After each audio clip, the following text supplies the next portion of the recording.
Sebuah karya terbaik dari Eza Mintarja, kelanjutan dari kisah Pelangi di Langit Singasari yang telah kami tayangkan sebelumnya.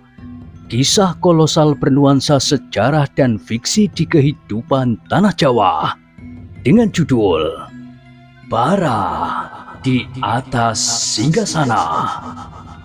Pada kesempatan yang sangat baik ini, kita masuk pada bagian yang pertama dengan episode Putra Mahkota. Sahabat Permata TV yang tercinta, saat ini kita sampai pada seri yang ke-93. Selamat menikmati.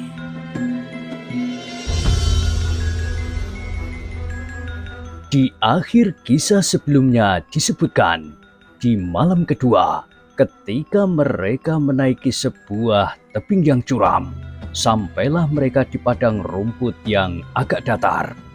Udara yang sejuk menyapu langit yang penuh dengan bintang gemintang yang mulai bermunculan. "Kita bermalam di sini," berkata Senopati yang memimpin pasukan itu. Demikianlah, maka pasukan kecil itu mulai mencari tempat bagi mereka untuk beristirahat. Rumput-rumput kering dan batu-batu besar merupakan tempat yang paling baik untuk duduk dan merebahkan diri. Anusapati pun harus berbuat seperti prajurit-prajurit yang lain. Ia mendapatkan sebuah batu besar yang baik untuk berbaring. Kepalanya dialasinya dengan telapak tangannya. Dipandanginya, langit yang jernih terbentang di atasnya. "Tuanku Putra Mahkota lelah sekali," desis seorang prajurit. Kawannya tidak menyahut. Ia hanya menganggukkan kepalanya. Keduanya pun kemudian diam. Mereka mencoba menyadari tugas yang dibebankan kepada Putra Mahkota oleh Ayahanda Sri Rajasa.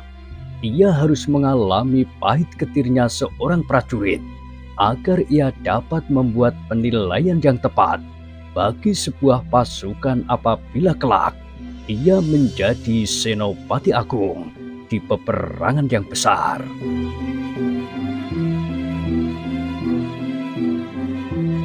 Tetapi sebenarnya Anusapati sendiri tersenyum di dalam hati.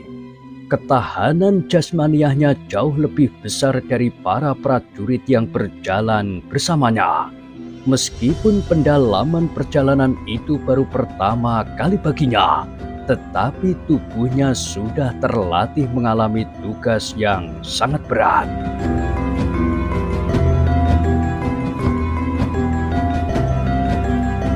"Kita mengadakan pembagian tugas pengamatan di malam hari," berkata Senopati itu kemudian. Tanpa perkecualian, setiap orang mengalami tugas sepertiga malam. Kelompok yang pertama bertugas sampai tengah malam, kemudian sisanya dibagi menjadi dua kelompok. "Kenalilah bintang gubuk penceng. Kalian akan dapat menentukan waktu." Dalam tugas pengamatan di malam hari itu, Putra Mahkota mendapat kesempatan yang terakhir. Di dalam kelompok itu pula terdapat 3 orang prajurit yang mendapat tugas khusus untuk mengawasinya. Seperti prajurit-prajurit yang lain, Anusapati pun melakukan tugasnya dengan baik. Meskipun ia hampir belum tertidur sama sekali, namun ia tidak mengelakkan tugas itu.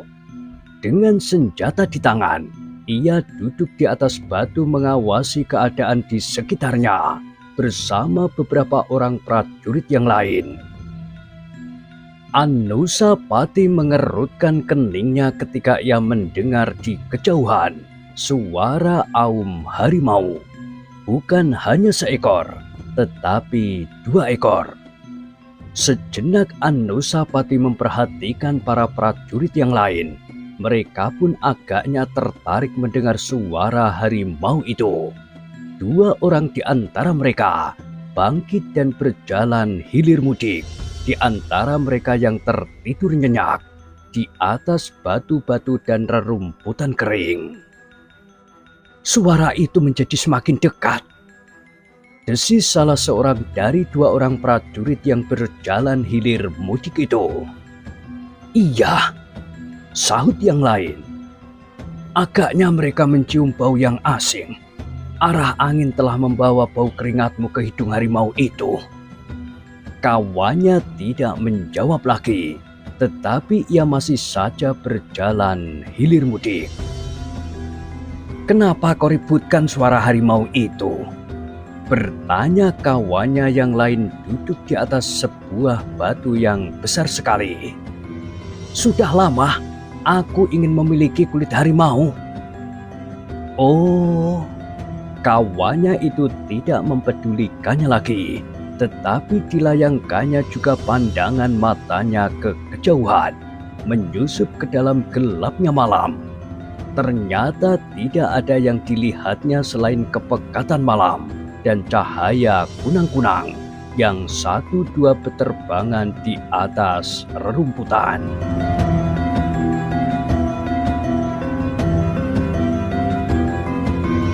Ketika suara harimau itu terdengar lagi, maka bukan saja kedua orang yang berjalan hilir mudik itu sajalah yang mengangkat wajah mereka, tetapi semua orang yang bertugas dalam kelompok terakhir itu pun tergerak pula hatinya. Mudah-mudahan sepasang harimau itu mendekat. Siapa yang dahulu di antara kita? Desis yang lain. Jangan dibunuh dengan senjata tajam. Kenapa? Kulitnya akan cacat, sobek oleh hunjaman senjata kita. Lalu dengan apa kita akan membunuh? Kita cekik. Dan kita akan dicakarnya. Bukan kulit harimau itu yang cacat, tetapi kulit wajah kita. Yang lain tertawa, tetapi prajurit yang berniat membunuh tanpa senjata itu tetap diam membeku. Sejenak mereka menunggu, tetapi mereka tidak melihat sepasang harimau mendekat. Mereka tidak melihat sesuatu. Harimau itu takut, desis salah seorang dari mereka. Tidak seorang pun yang menyahut, tetapi tanpa sesadarnya, prajurit-prajurit itu berpaling ke arah Anusapati. Ternyata putra mahkota itu masih duduk di tempatnya memeluk lutut.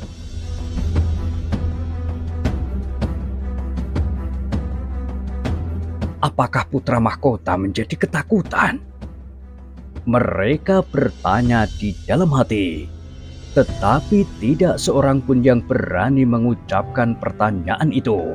Bahkan mereka menganggap bahwa hal itu adalah hal yang wajar sekali, karena selama ini putra mahkota tidak pernah pergi keluar halaman istana. Bahkan mungkin selain kulit-kulit harimau dan harimau-harimau mati hasil buruan Sri Rajasa, Anusapati belum pernah melihat harimau yang besar yang sesungguhnya, yang berkeliaran di padang rumput di tepi-tepi hutan yang lebat. Ketika langit menjadi semakin merah, maka para prajurit itu pun mulai berkemas. Mereka yang tertidur pun sudah mulai bangun seorang demi seorang. Senopati yang memimpin pasukan itu pun telah terbangun pula dan duduk di samping putra mahkota. "Apakah tuanku mengantuk?" bertanya senopati itu. "Masih ada waktu sampai matahari terbit." Anusapati tidak segera menjawab. "Mungkin tuanku masih dapat tidur sekejap. Tugas tuanku berjaga sudah selesai. Di antara para prajurit telah banyak yang terbangun.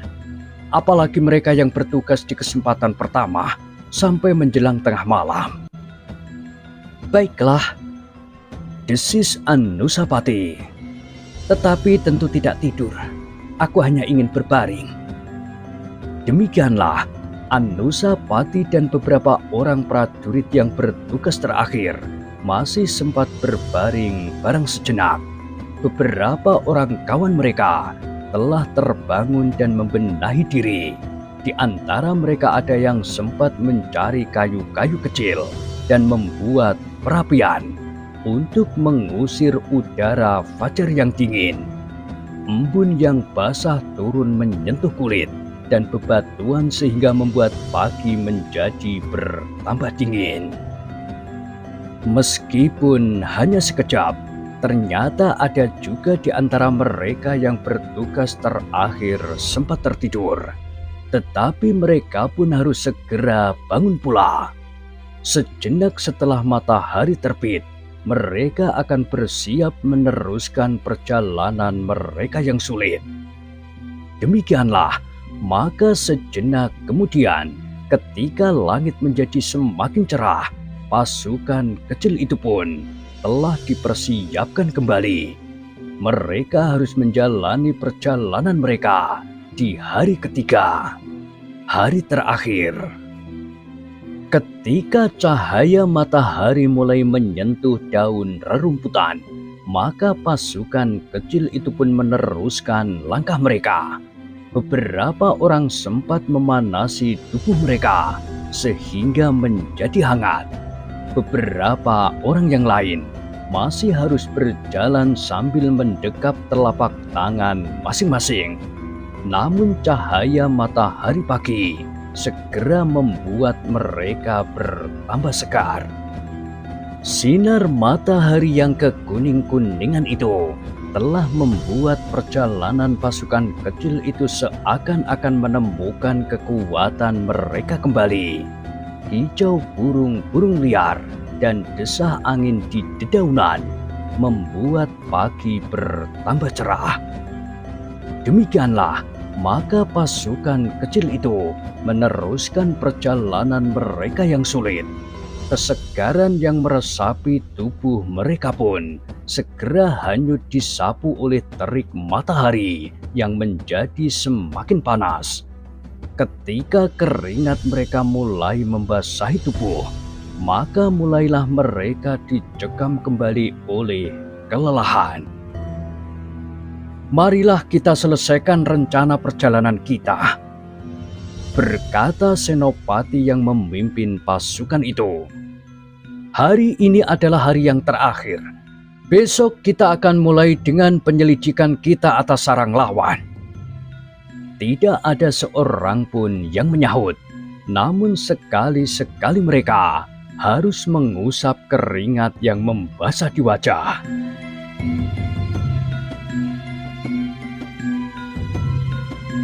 Di hari terakhir itu, tampaklah bahwa prajurit-prajurit yang sudah cukup berpengalaman itu pun menjadi sangat letih. Bahkan Senopati yang memimpin perjalanan itu pun berjalan tertatih-tatih dan kadang-kadang harus bersandar dengan tangannya pada pepohonan. Tetapi ia berjalan terus, kelelahan dan keletihan itu sama sekali tidak dihiraukannya. Ketika pasukan kecil itu harus menuruni tebing, maka mereka bagaikan siput yang merayap.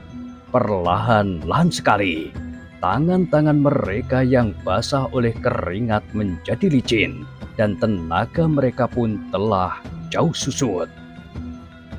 Prajurit-prajurit pilihan yang harus mengawasi Anusapati menjadi cemas. Mereka sudah mengalami kesulitan membawa diri mereka sendiri, apalagi apabila mereka harus menolong Anusapati apabila diperlukan. Tetapi ternyata Anusapati masih sanggup merayap sendiri, meskipun harus menumbuhkan senyum pada beberapa orang prajurit. Prajurit yang kelelahan itu masih juga harus menahan tertawanya ketika mereka melihat Anusapati yang merayap turun. Kadang-kadang ia harus berbaring menelungkup dan bergerak setapak demi setapak. meluncur perlahan-lahan dan sekali-sekali sambil duduk ia beringsut maju.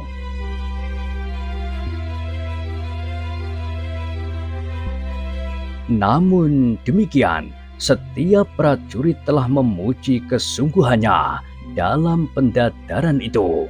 Meskipun selama di istana putra mahkota itu disebut sebagai seorang anak muda yang malas, yang kurang cepat menangkap latihan-latihan olah kanuragan, dan bahkan Toh Joyo pernah menyebutnya sebagai seorang anak muda yang dungu. Namun ternyata hati Anusapati keras seperti batu-batu padas di pegunungan yang mereka lewati. Dengan tubuh dan pakaian yang kusut dan kotor, Anusapati berhasil juga melampaui tebing itu seperti prajurit-prajurit yang lain. Bahkan ketika seorang prajurit tidak dapat menahan senyumnya di hadapan Anusapati ketika ia melihat wajah mereka yang berdebu, maka Anusapati sendiri ikut tertawa pula. "Nah, bukankah aku juga berhasil?" berkata Anusapati. "Ya tuanku, tuanku juga berhasil," sahut Senopati yang memimpin pasukan itu sambil tersenyum juga. "Tunggu, jangan berjalan dahulu, aku akan membersihkan diri." Para prajurit pun menunggunya sambil tertawa, tetapi kesempatan itu merupakan kesempatan beristirahat pula bagi mereka. Beberapa orang telah membantunya mengibaskan kain panjangnya, yang lain menepuk-nepuk punggungnya yang dilekati oleh debu yang kemerahan. Tetapi dengan demikian, debu itu justru menjadi semakin merata di tubuh putra mahkota, sehingga beberapa orang prajurit yang lain justru mentertawakannya. "Marilah," berkata pemimpin pasukan itu, "kita meneruskan perjalanan." Dan pasukan itu mulai bergerak lagi.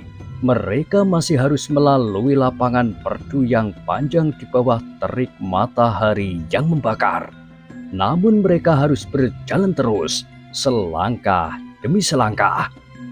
Dengan lemahnya Anusapati menyeret kakinya satu demi satu langkah, tetapi ia masih tetap tidak mengeluh.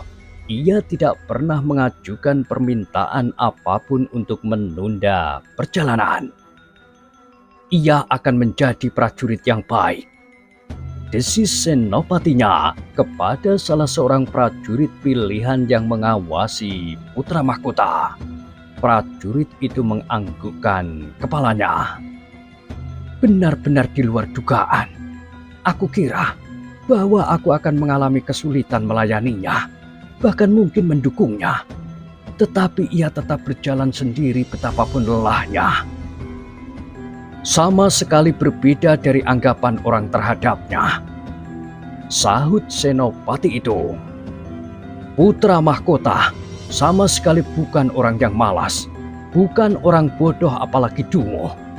Memang mungkin ia agak lambat menerima ilmu dari gurunya, tetapi itu bukan berarti malas dan bodoh. Mungkin cara gurunya tidak sesuai baginya, sehingga ia tidak berminat untuk belajar dengan sungguh-sungguh." Prajurit itu mengangguk-angguk.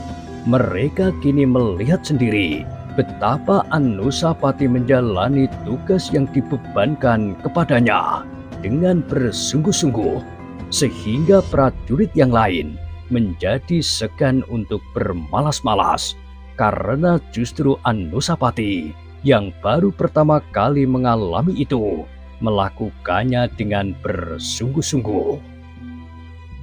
"Kalau yang ada di pasukan ini Tuanku Toh Joyo, mungkin kita akan mendapat kesulitan," berkata prajurit itu tiba-tiba. "Kenapa?" bertanya pemimpinnya. "Kadang-kadang Tuanku Toh Joyo berbuat terlampau berani." "Sombong maksudmu?" Prajurit itu tersenyum. "Katakanlah begitu. Aku tidak akan melaporkannya. Aku juga menganggapnya begitu. Ya, dengan demikian, perjalanan ini akan menjadi perjalanan yang sangat berbahaya baginya. Mungkin Tuanku Tohjoyo menjadi kurang berhati-hati dan merasa berkemampuan melampaui kita semuanya. Senopati itu mengangguk-angguk. Katanya, tetapi pada suatu saat, Tuanku Anusapati akan menyamainya. Justru karena putra mahkota merasa dirinya kurang berpengetahuan dan bersedia menerima petunjuk dari siapapun juga. Prajurit itu mengangguk-angguk, tetapi ia tidak menyaut lagi karena napasnya yang mulai memburu di lubang hidungnya.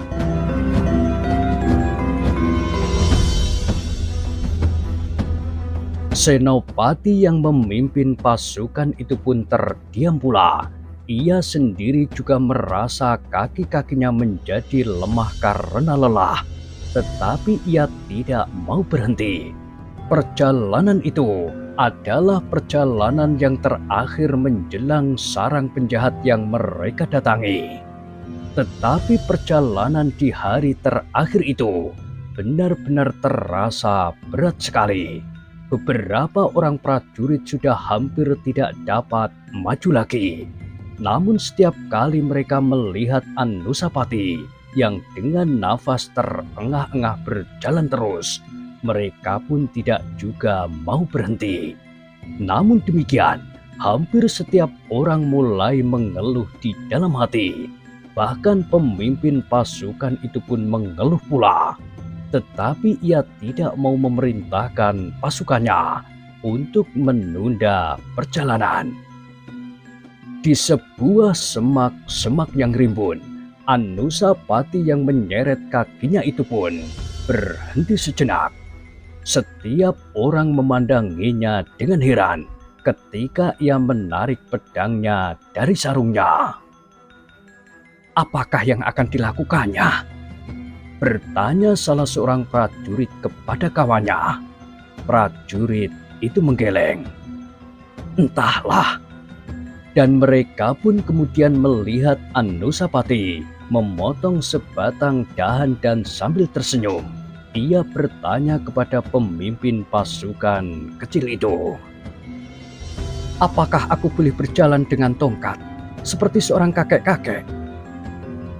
Senopati itu mengerutkan keningnya, namun kemudian ia mengangguk-anggukkan kepalanya. Boleh tuanku, tidak ada keberatan apapun kalau itu dapat membantu tuanku. Terima kasih, sahut Anusapati sambil menyarungkan pedangnya. Aku akan bertongkat seperti orang tua. Anusapati itu pun kemudian berjalan sambil bertumpu pada tongkatnya. Tetapi ternyata beberapa orang telah menirunya dan pemimpin pasukan itu pun tidak melarang mereka.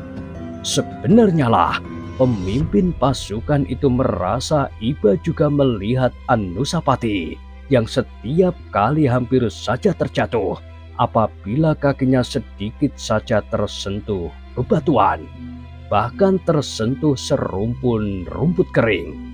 Tetapi putra mahkota itu berjalan terus, betapapun ia tampak kelelahan, tetapi wajahnya tetap cerah dan setiap kali bibirnya masih juga selalu tersenyum. Bukan main, berkata Senopati itu di dalam hatinya. Semakin rendah matahari, pasukan kecil itu berjalan semakin lambat. Namun demikian pemimpin pasukan itu tidak dapat memaksa anak buahnya untuk mempercepat langkahnya. Bahwa mereka masih tetap maju itu pun merupakan suatu keteguhan hati para prajurit, terutama putra mahkota.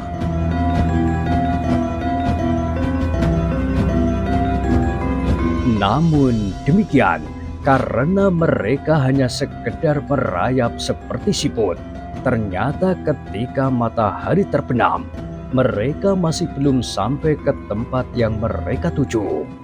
tempat yang digambarkan oleh seorang petugas sandi yang pernah mendahului perjalanan mereka menyelidiki tempat itu. Karena itu, maka pemimpin pasukan itu berkata, "Kita akan berjalan terus sampai ke tempat tujuan, meskipun hari menjadi gelap. Kalau kita tidak dapat menyelesaikan perjalanan hari ini, mungkin kita akan berselisih jalan." "Berselisih jalan dengan siapa?" bertanya Anusapati. "Kita telah mengirim 2 orang pasukan sandi untuk mendahului perjalanan ini. Mereka telah menentukan tempat di mana kita harus menunggu mereka untuk mendapatkan keterangan-keterangan. Besok kita bersama-sama akan melihat medan dan menentukan cara untuk menghancurkan mereka." Anusapati mengangguk-anggukkan kepalanya. Para prajurit yang melihat dan mendengar percakapan itu berharap agar putra mahkota yang tampak sangat lelah itu minta untuk menunda perjalanannya. Agaknya bagaimanapun juga pemimpin pasukan itu akan mendengarnya juga. Tetapi mereka menjadi kecewa karena Anusapati justru mengangguk-anggukkan kepalanya sambil berkata, "Baiklah, tetapi apakah tempat itu masih jauh?" "Tidak, menurut tanda-tanda yang kita lihat di sini, kita sudah dekat." Demikianlah, maka pasukan kecil itu berjalan terus, tersuruk-suruk di malam yang semakin gelap. Tanpa obor dan tanpa tuntunan apapun, mereka harus mengenali tanda-tanda di perjalanan dan isyarat-isyarat yang pernah mereka terima sebelum mereka berangkat. Sambil mengumpat-umpat di dalam hati mereka berjalan terus, Anusapati pun berjalan terus. Seluruh pasukan itu menjadi lelah seperti tidak bertenaga lagi. Beberapa lama kemudian barulah Senopati itu berkata, "Berhenti. Marilah kita lihat tempat ini." Pasukan itu pun segera berhenti. Sejenak mereka mengamat-amati keadaan. "Pohon nyamplung sekembaran ini merupakan pertanda," desis pemimpin pasukan itu. "Apakah pohon itu pohon nyamplung?" bertanya salah seorang prajurit. "Aku tidak dapat melihat daunnya di dalam kegelapan." "Jangan tengadahkan kepalamu. Jangan mencoba melihat ciri pohon ini di bagian atas. Kau tidak akan dapat melihatnya di kegelapan." "Dari mana kita mengetahui kalau kedua batang raksasa ini pohon nyamplung?" bertanya prajurit itu. "Lihatlah ke bawah. Daun-daun yang jatuh dan terutama buah-buahnya yang tercecer oleh angin ini." "Oh," prajurit itu mengangguk-anggukkan kepalanya. Dipungutnya sehelai daun kuning dan kemudian sebutir buah nyamplung yang tergolek di bawah kakinya. "Yah, kita telah sampai di bawah pohon nyamplung sepasang itu. Dan tentu batu inilah yang dimaksud dengan batu berkilat itu." "Iya, kita berhenti di sini," sela prajurit yang lain. "Ya, kita sudah sampai. Kita dapat beristirahat sejenak," berkata Senopati itu. Tanpa perintah berikutnya, hampir setiap prajurit segera menjatuhkan dirinya duduk bersandar pokok-pokok kayu tanpa menghiraukan tanah yang agak lembab dan kotor.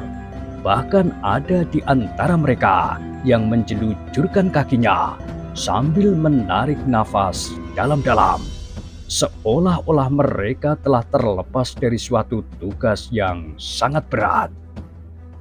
Senopati yang memimpin pasukan itu pun sebenarnya telah lelah sekali pula, tetapi ia tidak dapat berbuat seperti prajuritnya.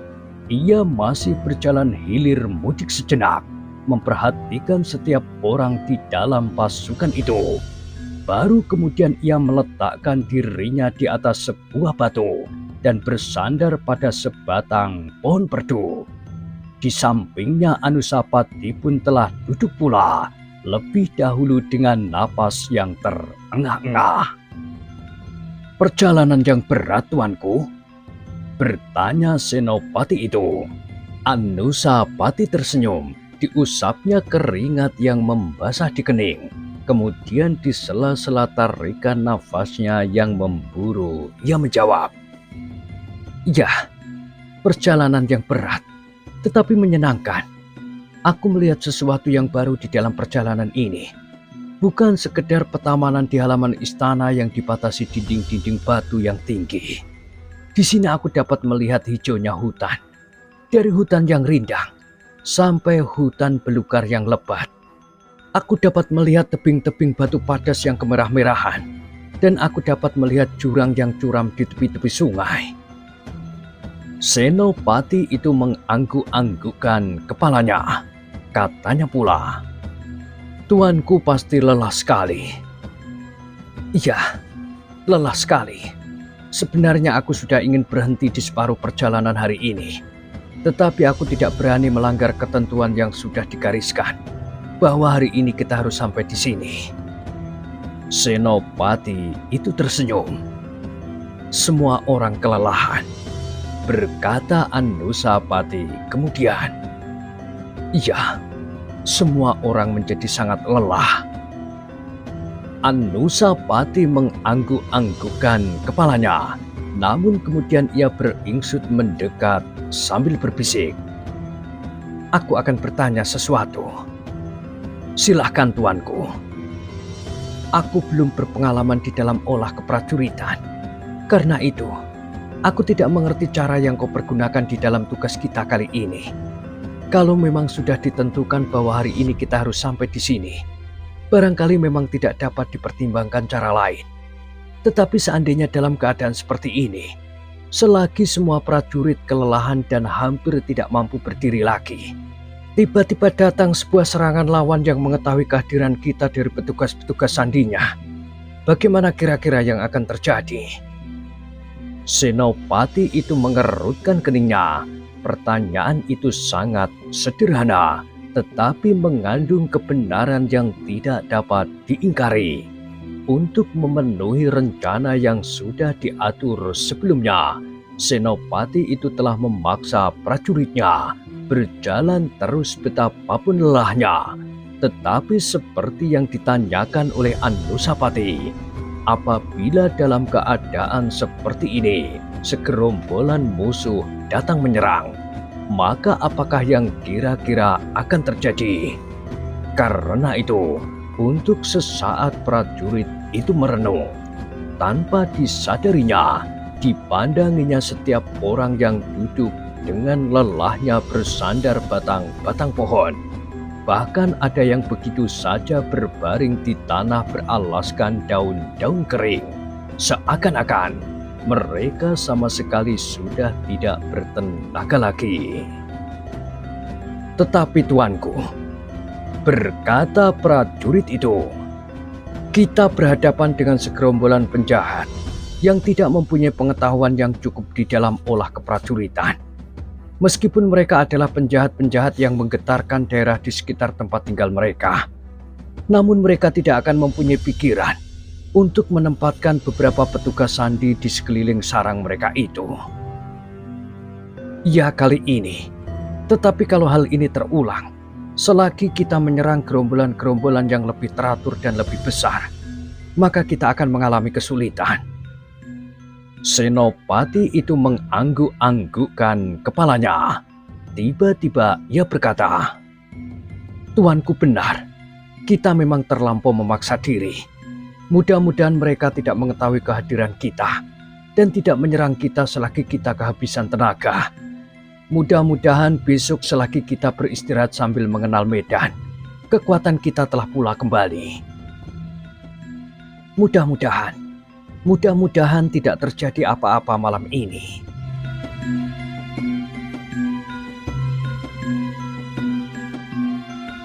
Senopati itu pun terdiam, sedang Anusapati kemudian beringsut menjauh.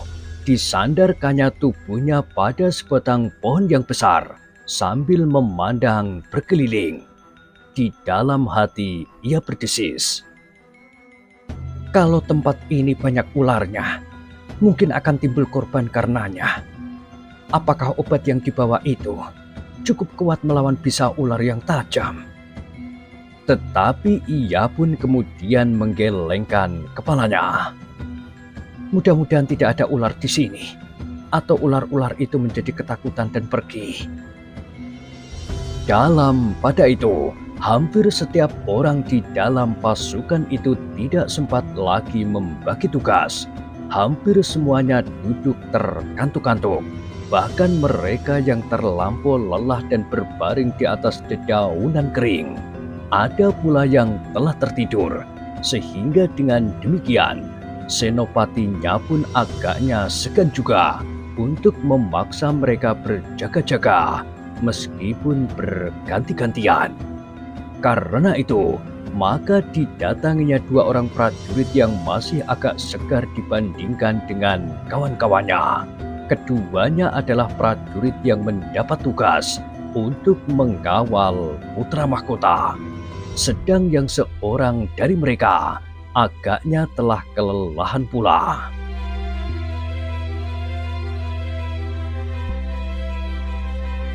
Kita bertiga bertugas sekarang, berkata senopati itu.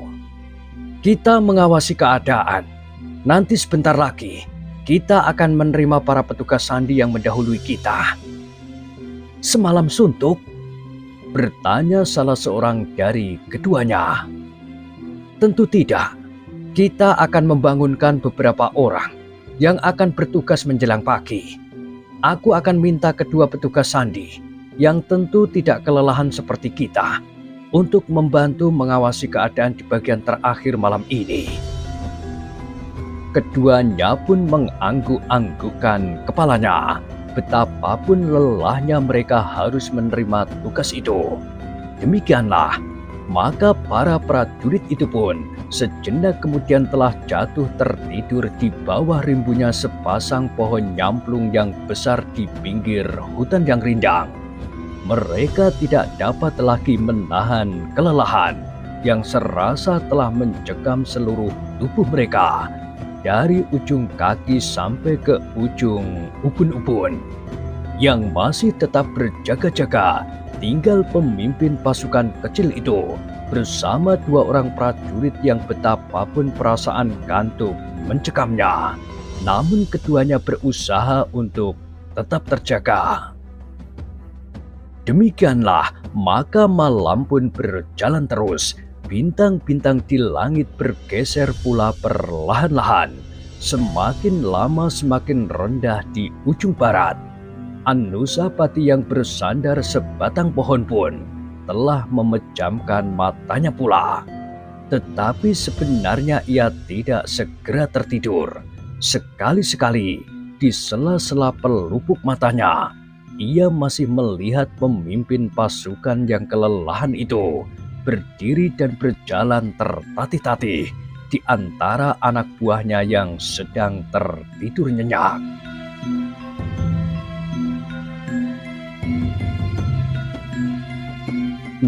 Nah, bagaimanakah kisah selanjutnya? Silahkan ikuti terus. Kisah Bara di Atas Singgasana pada kesempatan berikutnya. Sampai jumpa.